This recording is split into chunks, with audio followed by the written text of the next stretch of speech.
Well, hello everyone. Welcome to my channel and thank you so much for stopping by. If this is your first time, a very special welcome, and for all my returning subscribers, thank you so much for coming back. Today I'm going to ask you, are you in the market for a new house plant? One that is aesthetically pleasing, easy on the pocket, and doesn't require a lot of attention?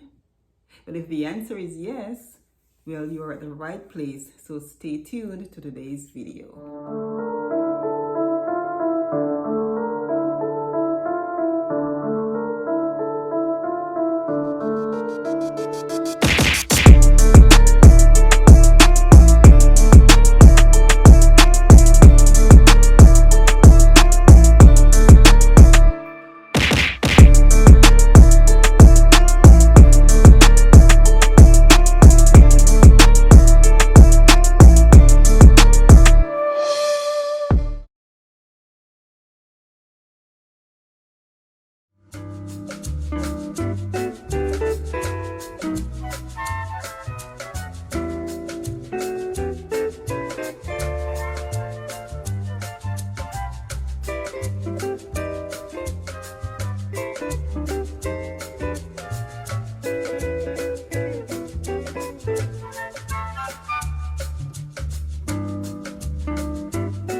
Welcome back. So as you can see, I am flanked by these beautiful specimen of the Aglaonema, otherwise known as the Chinese evergreen. So that's what my plant story will be about today, Aglaonemas. Now these plants are native to Southeast Asia and they grow in tropical forest.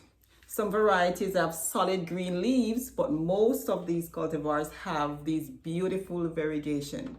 And that is why that they are chosen to be used as decorative plants a lot of time, just because they're so beautiful, and also because they adapt to most lighting conditions. These plants are very easy, easy to care for. They like bright indirect light, and they also can adapt to low light settings. But you will notice that they will grow slower if they are placed in a low light environment. I have two specimens here, and one is this one here on my left is the Snow Queen, Aglaonema Snow Queen. Isn't she beautiful? Look at the leaves. This nice creamy leaf with the green outline and green stems. Really beautiful. You can see why people love to decorate with them, because they're really aesthetically pleasing. And here on my right I have the Aglaonema Siam, which is equally beautiful. What I love most about this one here, the nice pink stems. I like that a lot, and also the pink veining in the center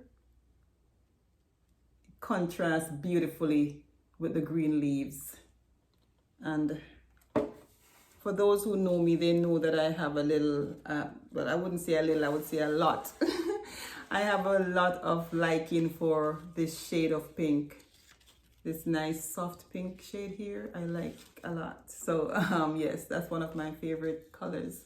So I love the pink veining and the contrast as well with the leaves.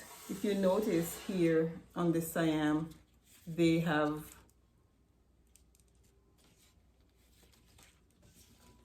let me hold it closer here. You can see that some are really red, and then they change when as the leaves grow older, they get more green.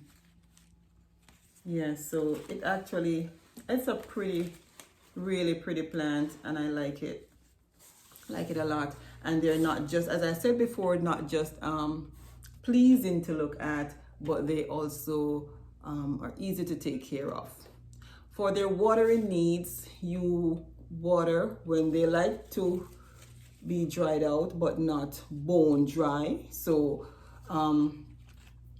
7 to 10 days depending on where you are, of course. I do these say about every 10 days. And sometimes I'm not so sure. I will stick my water meter just to make sure that they are at the right point where they do need a drink. And this one I watered yesterday, and one of the signs that it needs watering is that the leaves will, not only will the leaves droop, but also the stems. The whole stem will just droop downwards, and then you will see them separating, and there's a big gap in the middle. That's a sign that it's way in need of, way overdue.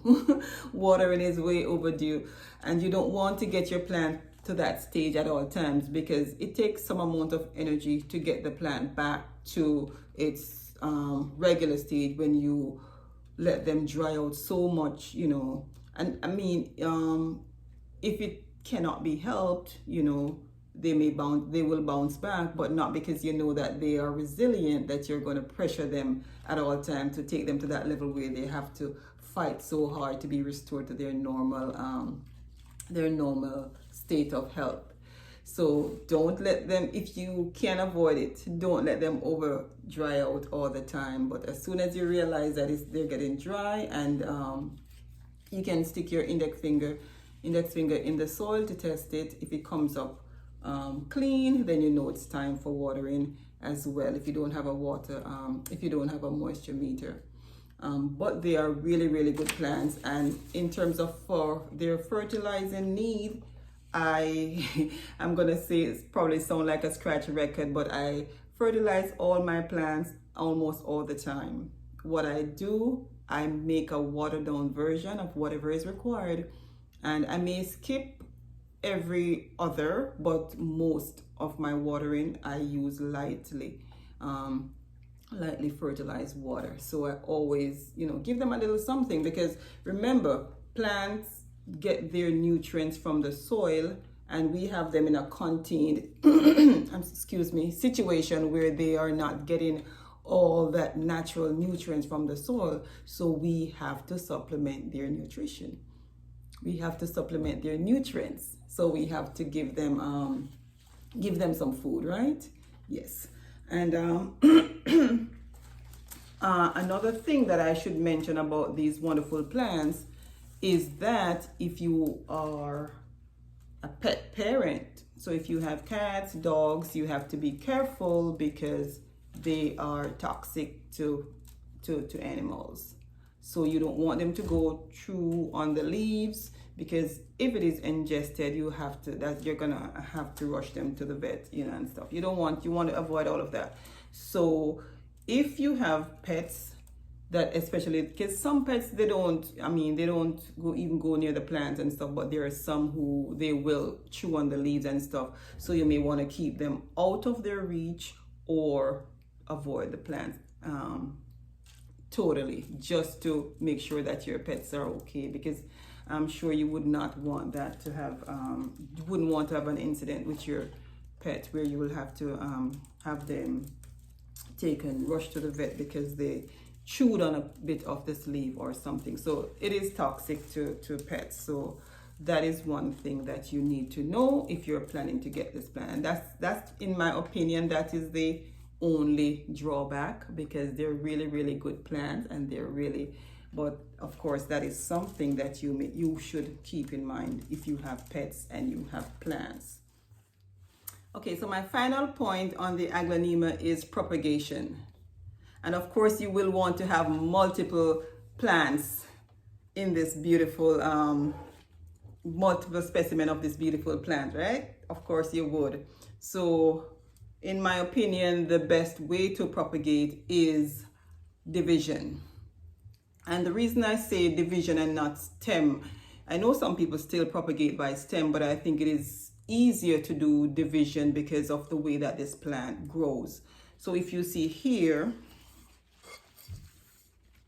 there are several plants in the pot. When I bought this, it was like 3 plants, and look, it pushed out all of these new suckers, which grew up to be full plants. So it's at the point now where I'm getting ready to repot.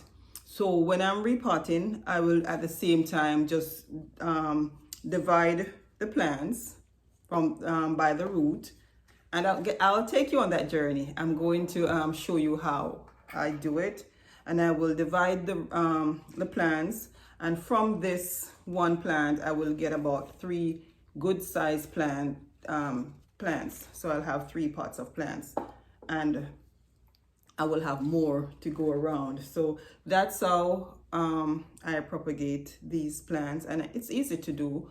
And with this Siam, it's the same thing, because if you can see the pot, it has several plants in it. So as soon as I repot, I will divide them and get extra plants, so I will have more of these beautiful plants around. And when I do that, I give away some, I gift some, and I keep some, but I'll always have more plants, right? And for us plant lovers, more plants is always a good thing. So that's where I'm going to leave you with today's video. Thank you so much for stopping by. And if you like this video, go ahead and hit the like button, share, subscribe, and also hit the notification bell so you will not miss any of my future uploads. Thank you so much for stopping by. It was my pleasure bringing this video to you, and I really, really hope that you enjoyed. Okay, as usual, before I leave you, I just want to leave with you a word of encouragement. Today's quote is from Kurt Vonnegut, and it says, "Enjoy the little things in life, because one day you look back and realize they were the big things." So slow down, take some time to smell the roses, hang out with your friends, hang out with your spouse, have have downtime, chill time with your kids, play with them, get on the swing, get outside, have fun with them. Just relax a little bit. Sit and have a cup of coffee with a girlfriend or 2, or with your guy friends. Just sit, relax, slow down. If you have elderly parents or grandparents, spend some time with them, visit them, volunteer. Do simple things, the little things. To me, these little things, they take the sting, they take the harshness out of life, because life can be harsh, so these little things, they sort of temper things down and make life more meaningful, more manageable. So if you've been pushing and just going and going and going, slow down, smell the roses, enjoy the simple things. Until next time, bye.